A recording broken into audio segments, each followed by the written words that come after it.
গাছ থেকে আম চুরি করে খাইছে। তখন সেই ছেলেকে এলাকার লোকজনেরা হুজুরের কাছে ধরে নিয়ে এসে বলছে, হুজুর এই আম চোরের বিচার করে দেন। হুজুর তার কিতাব বের করে সমস্ত লোকের সামনে কিতাব খুলে পড়তে আরম্ভ করলো। যে চুরি করে খাইছে আম তাকে দিতে হবে তার দাম, দাম না দিলে তার পিঠের উপরে কিল পড়বে ধাম ধাম।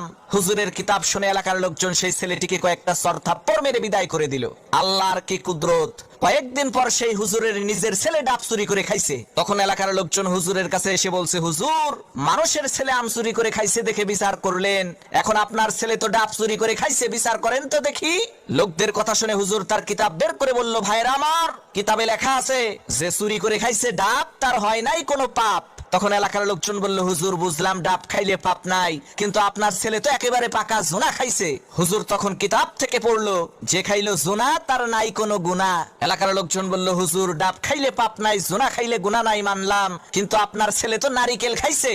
তখন হুজুর তার কিতাব থেকে পড়লো, যে নারিকেল খাইছে চুরি কইরা, তোমরা সবাই মুড়ি দাও তার হাত ধইরা, কারণ সে চুরি করে খাইছে নারিকেল, এর মানে একেবারে পরিষ্কার তার দেল। তখন এলাকার লোকজন বলল, সর্বনাশ, হুজুর আপনার ছেলের বিচার করার কোনো দরকার নাই, আপনি আমাদের ছেলেরই বিচার কইরেন তাই হবে।